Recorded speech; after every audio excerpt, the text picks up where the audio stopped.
Okay, I think we'll begin. Welcome, everyone. My name is Mark Vernon. I'm the president and CEO here at Ridge Vineyards, and we're happy to share with you some of our estate wines today. It's going to be the focus of today's tasting and presentation.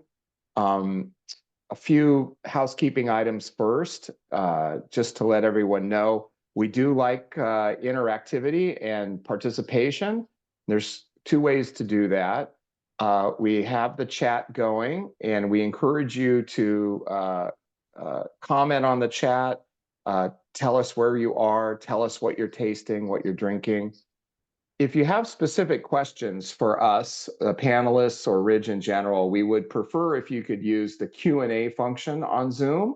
So down at the bottom, one of the icons is called Q&A, and if you click on that, that'll give you an opportunity to ask a question directly to the panelists, and we can get you an answer there. We'll try to answer things on the chat as well, but the chat tends to move quickly and scrolls a lot, so it's not always the best place to actually ask questions. So, but it's great to use the chat to share. And in a broader sense, if you want to tag us on social media, at Ridge Vineyards, and then let us know what you're drinking or tasting, that would be awesome as well. So I think it's a nice time to sit and have a glass of wine. We're here in California where it's raining. It's been raining a lot this winter, which we're actually happy about because we'd rather have this than a drought condition, which we went through for a couple of years. We had a big winter last year, and we've had another pretty healthy winter this year as well. So as we sit here watching the rain coming out, it's kind of nice to share these glasses of wine with everyone. I'd like to introduce our panelists today. So joining us are David Gates, who is our Senior VP of Vineyard Operations. Dave has been with Ridge for a very long time. I think, 1989, is that right, Dave, when you joined? So yes, it is. Yeah. so Hi, how many vintages is that? I can't count that high anymore. Well, this So will be my 36th if I make it through. yeah, that's fabulous. So that's really great. Dave is our expert on everything that has to do with vines and growing wonderful grapes. Next, I'd like to introduce Trester Goetting, who has joined Ridge more recently, but now has a couple of years and a couple of vintages under his belt. He is our winemaker at the Monte Bello winery. So hi, Tress, welcome. Thank you. Thank you. And then we have John Olney, who's our head winemaker, who has been with Ridge since, I believe, 1996. Is that right, John? Am I close with that? Yeah. Yes, that's correct. Yeah, so John joined in 96. I joined just 2 years later. I've been at Ridge since 1999. So we have quite a bit of experience amongst the group here. And Tress, even though he hasn't been at Ridge long, he has some really great background and experience prior to joining us. He was kind of a dream winemaker for us because he was someone who had both extensive experience with Bordeaux varietals and Cabernet and Napa, as well as for many years making outstanding Zinfandels at the Bialy winery. So he was a really natural fit to come and join us here, where we make lots of great Zin, as well as some of the best Bordeaux varietal wines in the world. So welcome. So with that, I think I'm going to turn it over. John, I'll let you start. We're going to start by talking a little bit, explaining a little bit about our estate vineyards. And John, I'll let you start with that. Sure. Thanks, Mark. Hello, everybody. So, at Ridge began in 1962, and our original winery in the Santa Cruz Mountains is surrounded by the Monte Bello Vineyard. And there was actually a winery there going all the way back. It was originally built in the 19th century, late in the 1880s, by Rosé Peroni. And it was abandoned during Prohibition, but the original founders of Ridge started to rebuild that throughout the 1960s. And as I mentioned, we start for our first Monte Bello, made from Cabernet, was in 1962. While they were rebuilding the winery, they began looking around California for other grapes, other vineyards to make wine from. And most of what they found were old vines vineyards that were mostly based in Zinfandel. And that's how we sort of got started making what we call field blend, that is Zinfandel-based wines that are often about 70% Zinfandel, but then often interplanted with other secondary varieties such as Petit Syrah and Carignan. And over the many decades of making those wines, Ridge found that more and more we thought the best vineyards were really coming from up in Sonoma County. And in 1999, we broke ground in the middle of our Lytton Springs vineyard, just outside of Healdsburg, and built a winery there, which is dedicated to making our Zinfandel wines. So today we have two estate wineries, and we're going to be tasting a nice cross section of a few wines that come from the vines planted around those wineries. And I think it's really, I think one of the things that is really important at Ridge, and something that our longtime winemaker Paul Draper initially identified as key towards quality, was the fact that we own our estate vineyards, and what that allows us to do is we really control the farming, and it's one of the best ways for us to control the quality. And maybe David, do you wanna maybe talk a little bit about Lytton Springs, and then maybe Monte Bello for Trester? Sure, absolutely. So the first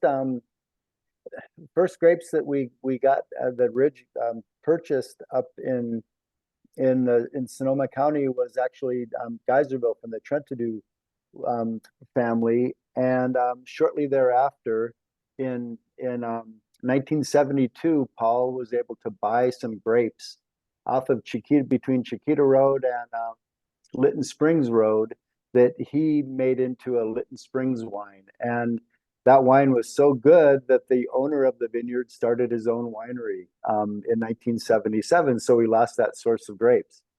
But we tried to stay in that area, and in 1982 Paul was able to go back in where Bill Hambrecht had purchased a little vineyard, or large vineyard, not far from the original Lytton Springs winery, and we were back in the Lytton Springs business.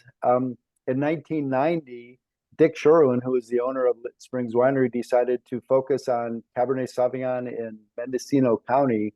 And we happily were able to buy back those old original vines. You see them right in front of this right now with the winery in the background.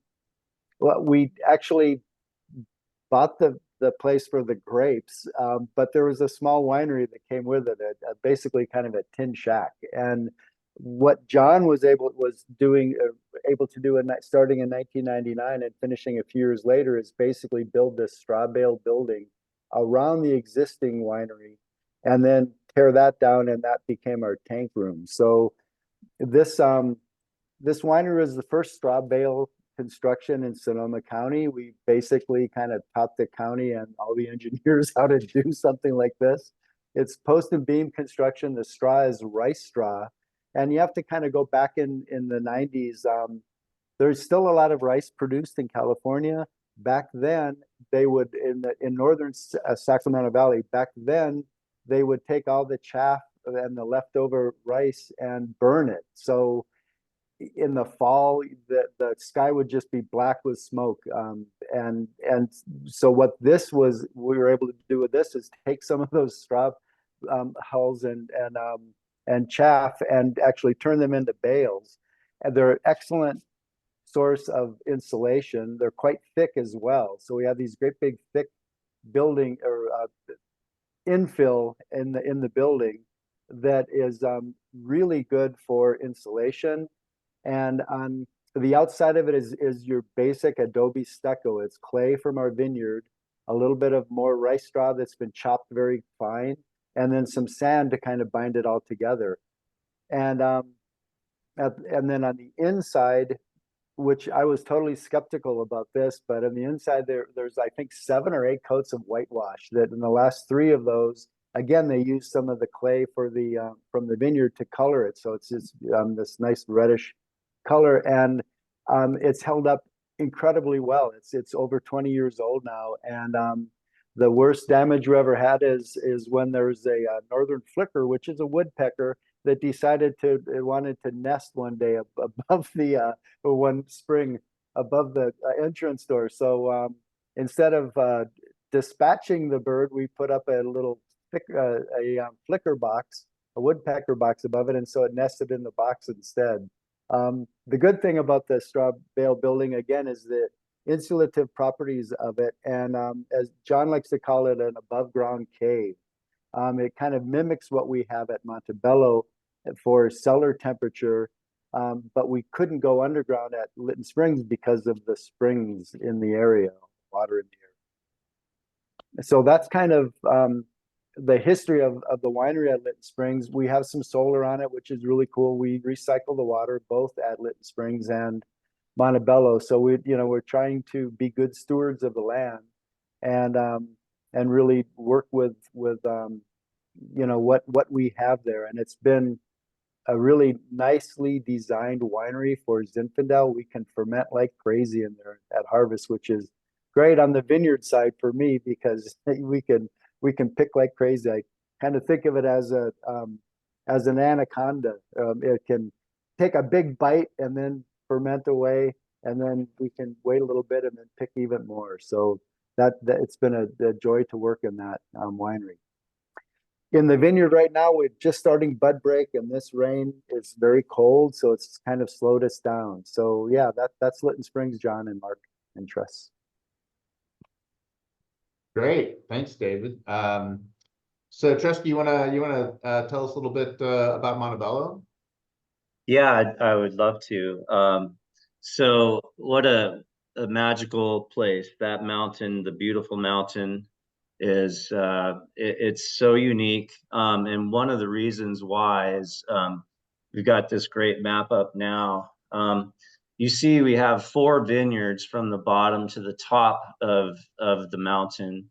The elevations of which are the Klein Vineyard around 1,300 feet, all the way to the top of the top blocks at Perone, where the winery sits at 2,670 feet ish. And so quite a span of elevations, soils, aspects to the sun, clones, rootstocks, you name it. There is a lot going on this mountain in our vineyards, and it's just such a special place because of this, but also because of its location. So Santa Cruz Mountains is essentially it's separating the central coast from the north coast, but the Santa Cruz Mountains AVA is neither of those. It is the Santa Cruz Mountains AVA. And one of the reasons for that distinction to be classified as such is that it is so unique because of the soils, the elevation, and also we can't forget about the proximity to the Pacific Ocean. It's very close, as you can see on the map there. I forget exactly how many miles, but as the crow flies, it's probably not more than a dozen or two. It's very close. And so you also have this coastal marine influence on top of these soil profiles and elevations. So it's really, it deserves a standalone AVA. And I really, truly think we all do that it is the reason for why our wines are so unique. So now a little bit more history on Monte Bello. John touched on it, but just so we all understand that how deep the history is here at Monte Bello. The first plantings of vines were in 1886. So this goes way back. And that's also the year that they first started construction of the original winery. So that's pretty incredible. And then in 1892, once those vines were mature, that was the first Monte Bello bottling. And then in the early 1940s, just shortly after Prohibition, the vines were essentially abandoned. And, the wine business wasn't exactly booming at that time. But until 1949, when some new owners decided to resurrect the vineyards and put some TLC into them, and also plant several new blocks at that year, which would ultimately, well, actually still does contribute to the Monte Bello blends. Those original 1949 vines are still producing. So it's pretty amazing, these dates. And then if you think about, John mentioned the first Monte Bello was, as under the Monte Bello label, was made in 1962.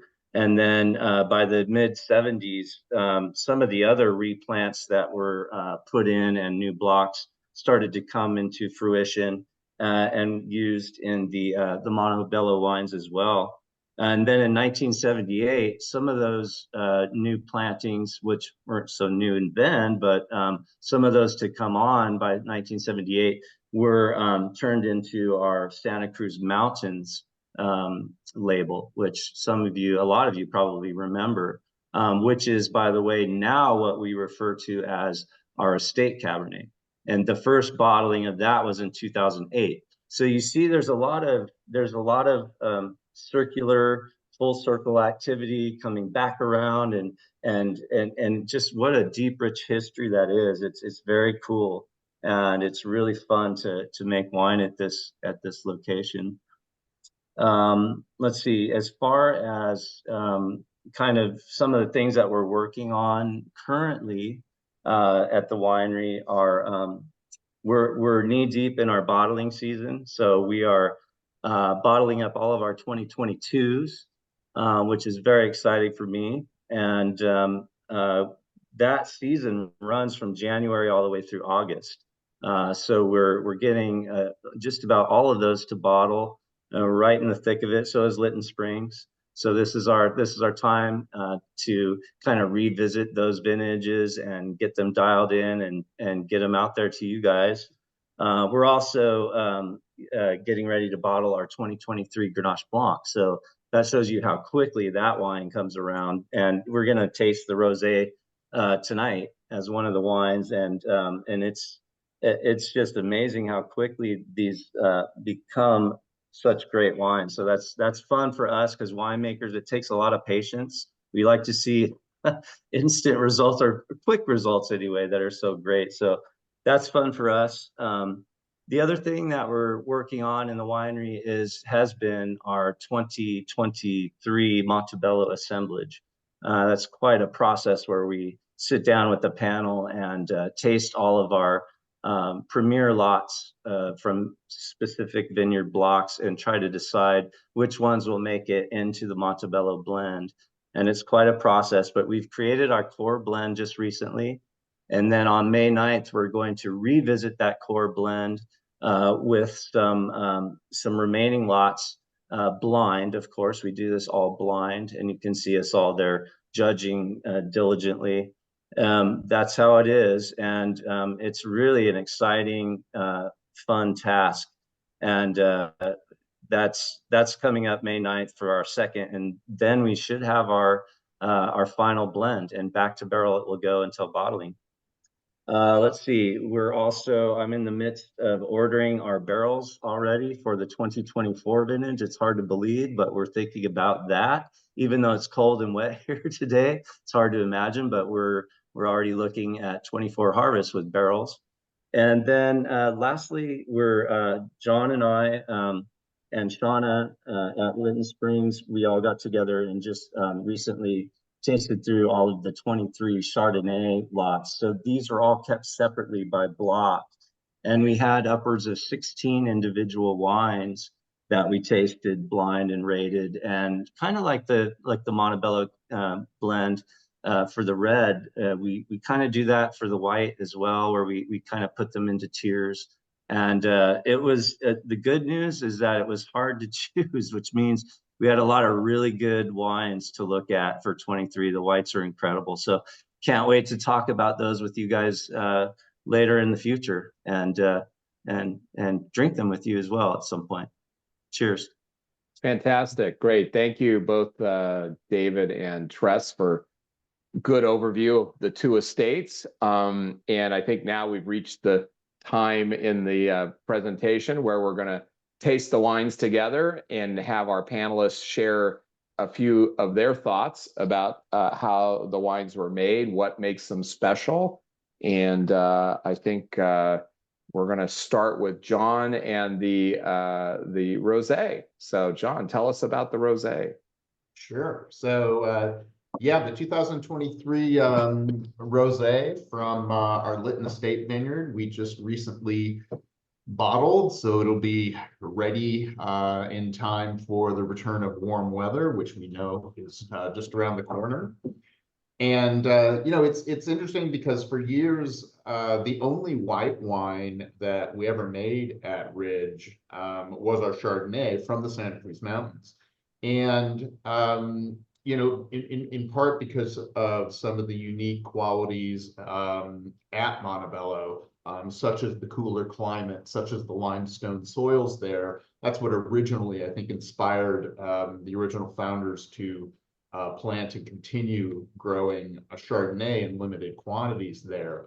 And I think because of some of the similarities to the soil and the climate in Burgundy, we began sort of making the wine in that style, which is to say barrel fermented, you know, with a certain amount of richness, and a wine which is not meant to be heavy, but you know is a more substantial white wine. So there was always this need, I think, to have something that was maybe a little earlier drinking, that was not fermented in barrel, and also just responds to the well-known hot weather that we have in summer. So we did a little bit of sort of experimenting with a number of different varieties to make a rosé.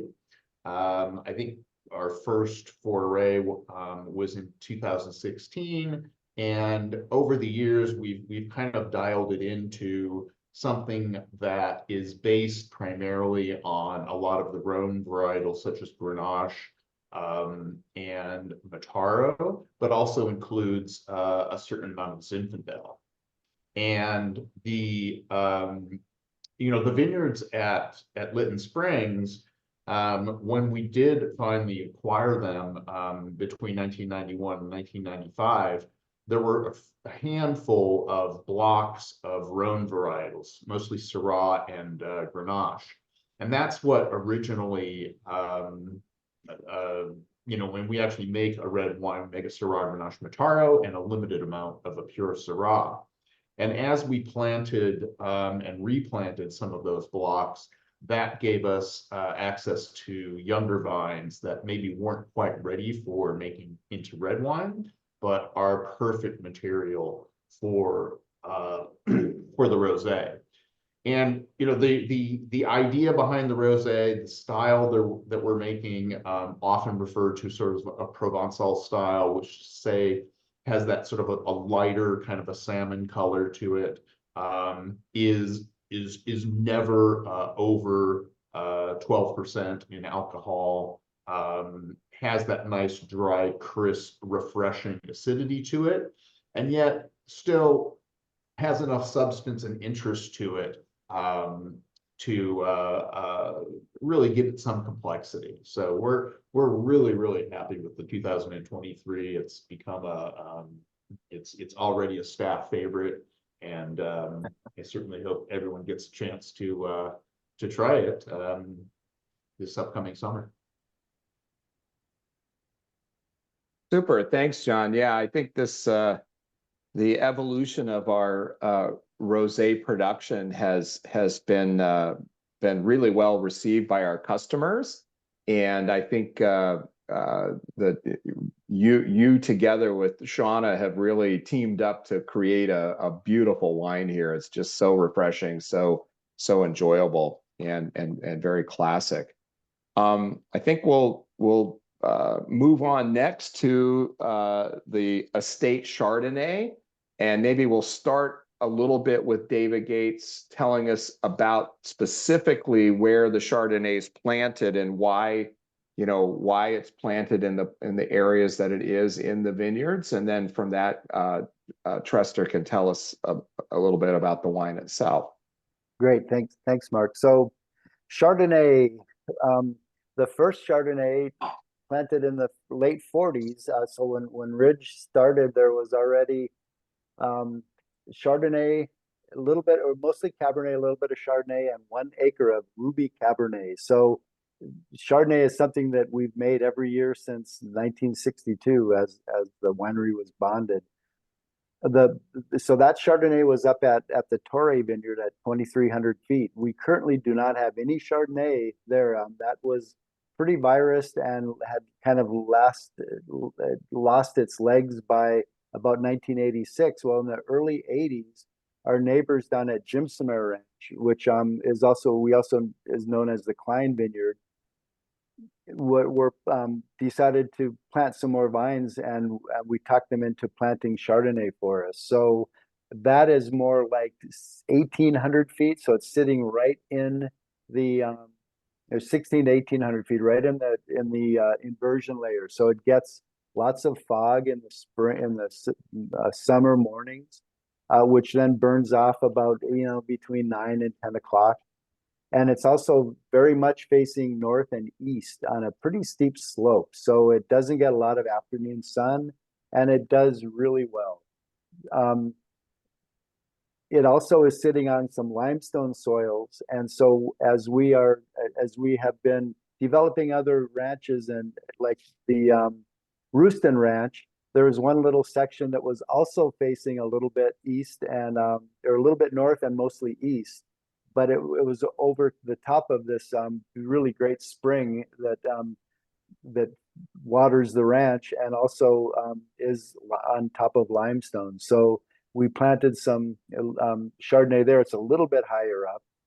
And then finally, all the way at the very top at the Peroni Vineyard, we have a couple acres of Chardonnay planted there, again facing north and on limestone.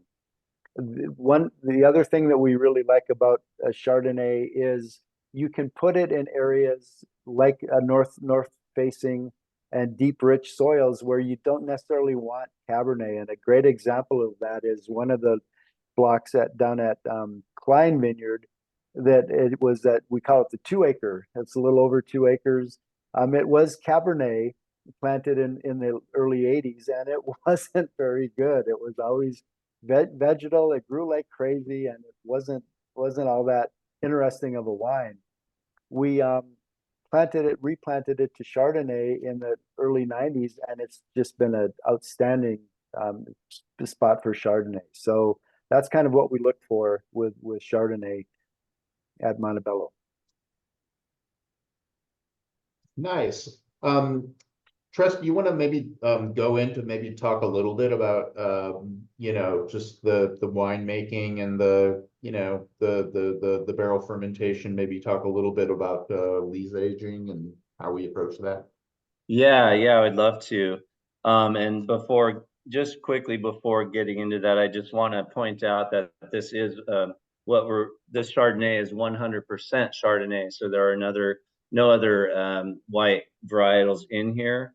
Obviously estate, and like David was saying, the fruit comes from several of the vineyards that run up and down the mountain between the elevations of 1,400 feet and to the very top, like he was saying, 2,600 feet. So keep that in mind as you taste this wine, not only the limestone soils that Dave mentioned, but the elevations. And then I think as far as, you know, the wine making, the vinification of this wine, it's, you know, just the same philosophy that we have with all of our wines. It's a non-invasive approach. It's minimalistic. We're trying to let the consumer taste what this vineyard tastes like. We're really not trying to put an imprint of winemaking on the wine. And thanks to David and the vineyard team, just making that happen for us on our end. And they're doing the same thing. They're trying to grow the grapes so that that's all we have to do is élevage, raise the wine.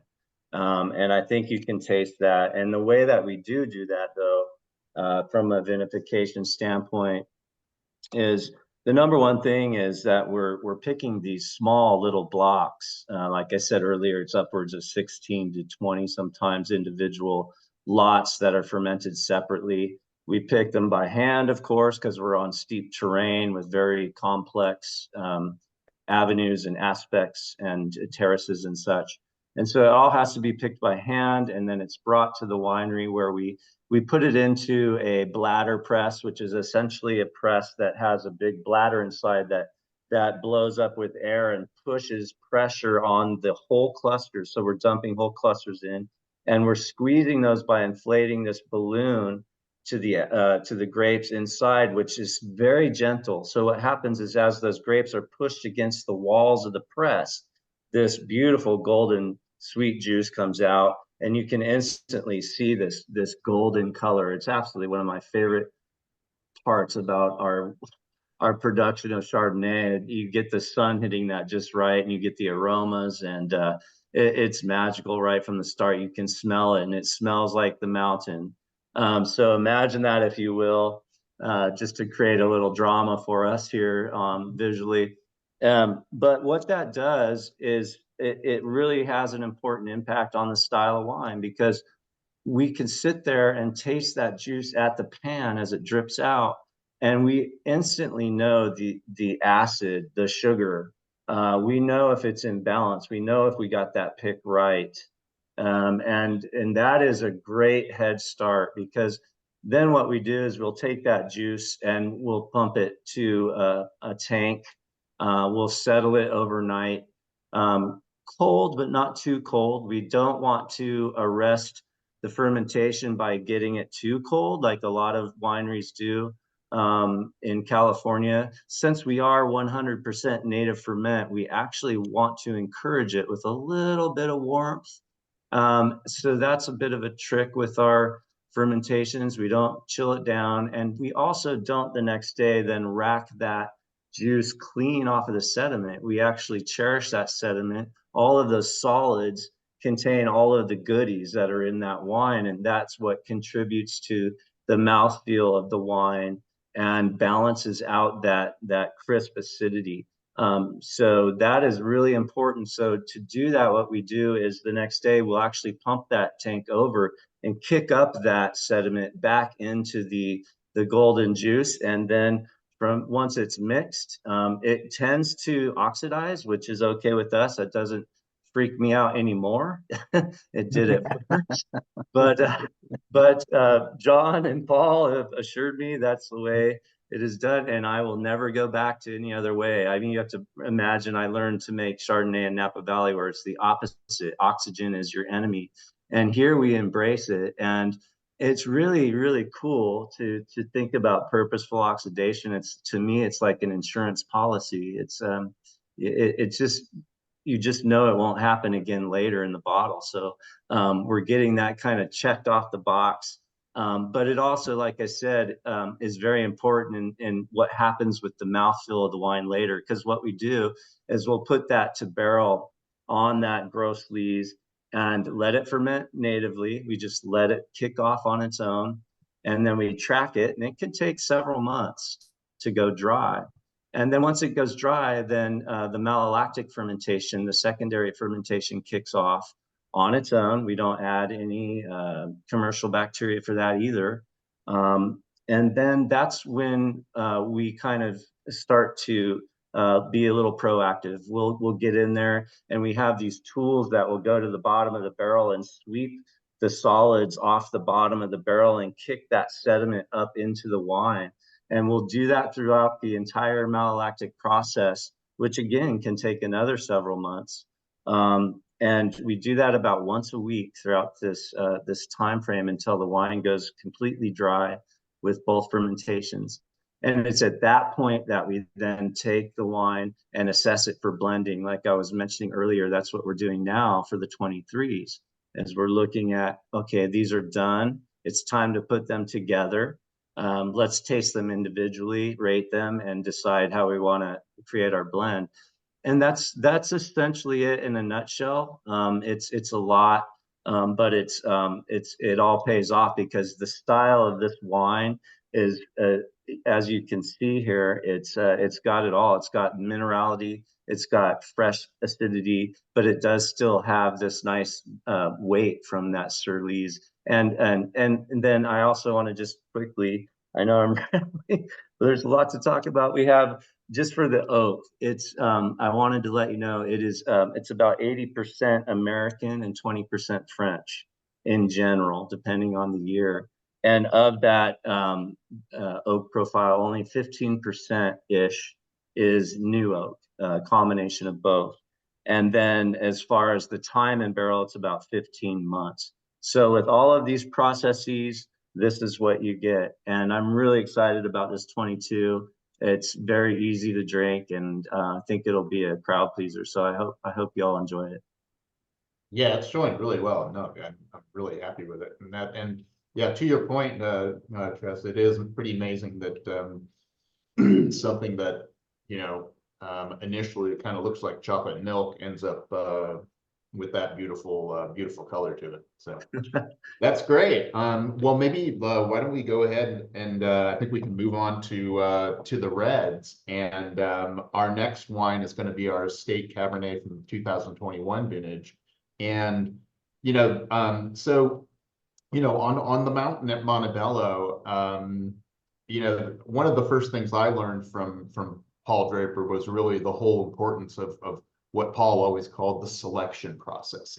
And the things are very, very balkanized up on the mountain. So you have a small block here, a half-acre block here, and there's well over 50 separate vineyard blocks, each of which we pick separately. So at the end of harvest, we have all of these different cuvées, all of these different fermentations. And usually after malolactic, so sometime, around Thanksgiving, beginning of December, we're a little more able to start judging those wines. And then we get together usually around February in the, immediately following the vintage, and we will taste through all of the wines blind. So we know, of course, they're coming from Monte Bello. We know, of course, that they're Bordeaux varietals, but we don't know which block necessarily is which. And we'll select out from the group those lots which we think are the most intense, which represent Monte Bello the best, which are the most age-worthy, the most structured. And that's what we then blend together, which becomes the Monte Bello. The other wines, which weren't selected for Monte Bello, but still are very high quality and represent what Monte Bello is all about, but maybe are wines that are a bit more approachable, that are going to age on a slightly more accelerated rate. Those are what we put into our estate. Having, one of the, I think, benefits of having an estate vineyard, and certainly having an estate vineyard that we've made wine from for 60 years, is that you get to taste those same blocks over and over and over. And what we have found over the years is that usually certain parts of the vineyard tend to be the ones that are going to mature slightly earlier. whereas others, which usually are higher up on the mountain, have more of that core richness that gives them that extra ageability. So, they generally follow some guidelines, so to speak, in the sense that, but there's always certain vineyard blocks that last year were not in Monte Bello and this year are. So that's sort of how we divide up the various blocks at Monte Bello. And today, what we're tasting here is the 2021 the Estate Cabernet. And the 2021 was we were in the midst of the drought in California, so it was a very, very low yielding vintage. And what that meant was we had these tiny berries, so really intense color, and tannin management was definitely one of the challenges for 21. But I think we've come up with a wine that has the balance and really the beauty of what makes Monte Bello Monte Bello. Trester, you want to say a few things about the wine? Maybe how's it tasting? And Yeah, perfect. Because I was just taking a taste of it, and it's really shining tonight. It's a really nice place for this wine. I guess what I could add is just kind of reiterate your talks on the process of what makes it into the estate versus the Monte Bello. I just want to remind everybody that, again, this is all blind, but now, like with the Chardonnay I was talking about, we're tasting blind upwards of 6 to 7 flights of 6 wines, so 30, 40 plus wines sometimes, all blind with the panel. And it's a democratic process, but it really is a very smart way to do this, because nobody tastes the same wine the same. Certain people's palates prefer more tannin or more acid or certain profiles. And I think by doing this, we're getting a better profile of the consumer's wants and also the stylistic traits of the wine over the past years. And so it's been really fun for me to do that. And I really like this process.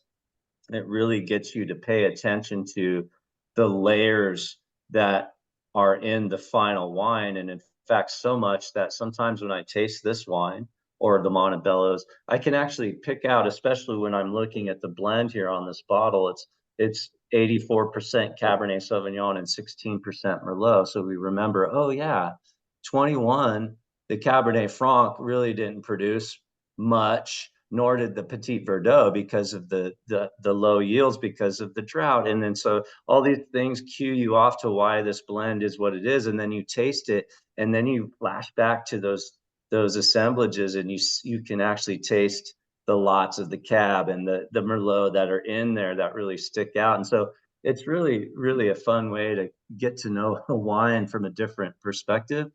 So that's just for you guys, your information. That's kind of how we do it.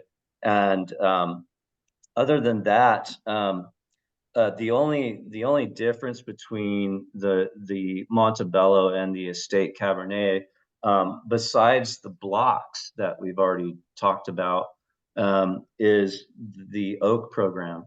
So, for instance, the Monte Bello blend, once we create it, it goes to 100% new oak, of which about 95% of is American and just 5% French. And that changes by a percent or two here and there, different years, but it's always 100% new oak. Because, like John was saying, the blocks that go into this wine tend to be ones that are more age-worthy, and the tannin profiles can handle this type of regime. So we put those into that program purposely, knowing that this is a wine that will age for decades.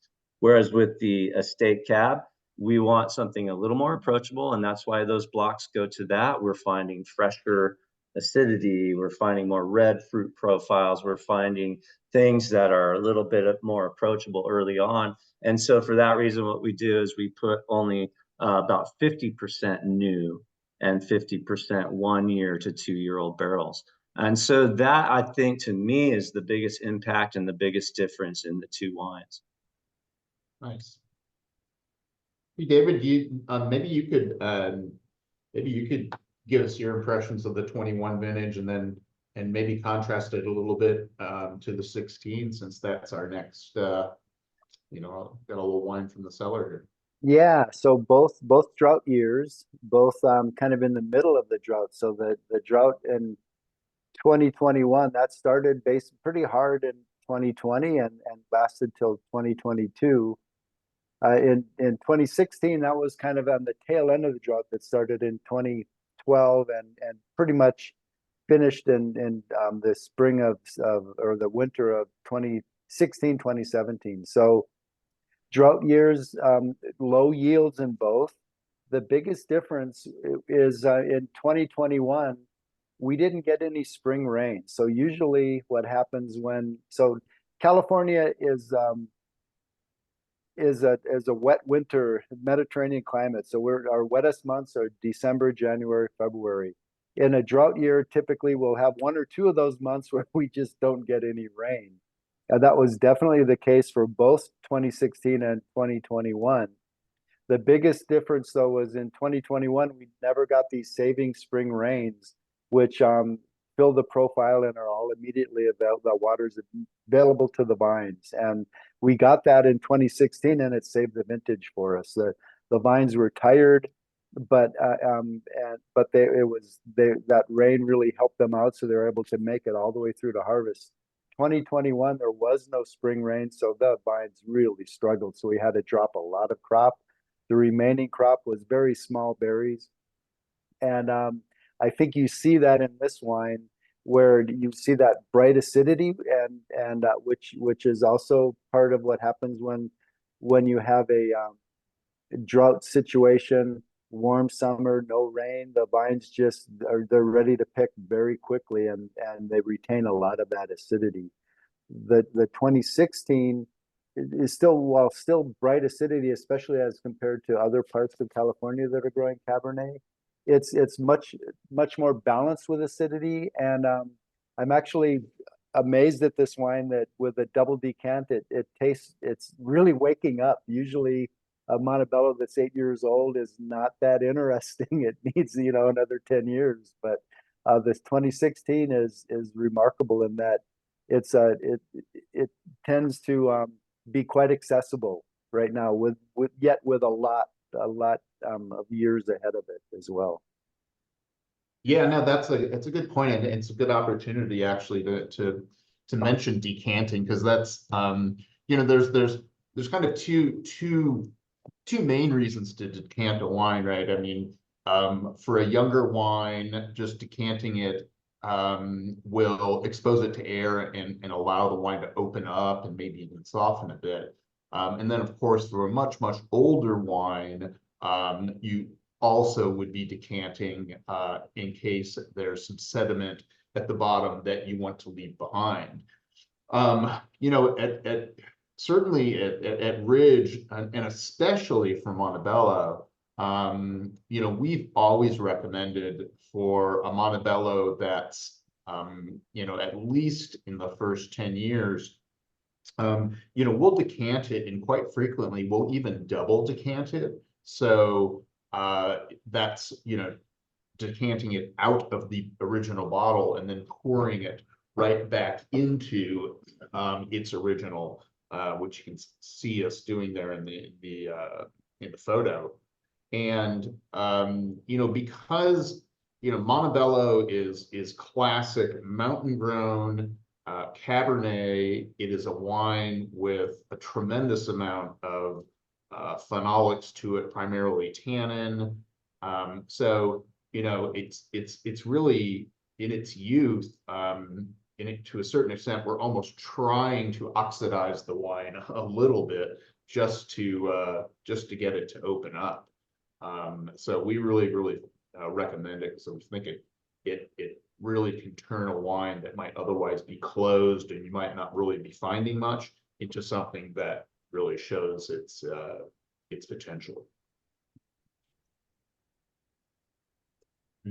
Trester, you want to say a few things about 2016? It's really, I think this is a great example, like David mentioned, of I think that for me, Monte Bello is one of those rare wines in the world that it really does take at least the first 10 years just for it to kind of turn a corner and open up and sort of start to show its stuff. Yeah, it's just to be, it's really, I tasted this last year and it's a completely different wine now. And it just shows you how quickly, but also how slowly it comes about. I mean, I think this is just getting going, but it really has evolved over the last year. And I think that's what's fun about trying the Monte Bello vintages. Once they get to this, 8-year phase, to start tasting them once a year and then seeing that evolution. But for me, I guess my comment on the 2016 specifically is I love that it has that 6% Cabernet Franc in the blend. If you look at that blend, the older Monte Bellos that I've tasted, the ones with a bit of Franc or a bit more of the Franc tend to be my favorite. I really, even at 6%, it doesn't sound like much, but you can smell it. It has that blue purple flower, blue fruit character, that mountain Cab Franc thing, and it kind of fills out the mid palate for me. It's a very fine grain tannin. It coats the whole mouth, and I love that about this specific wine. Great, nice.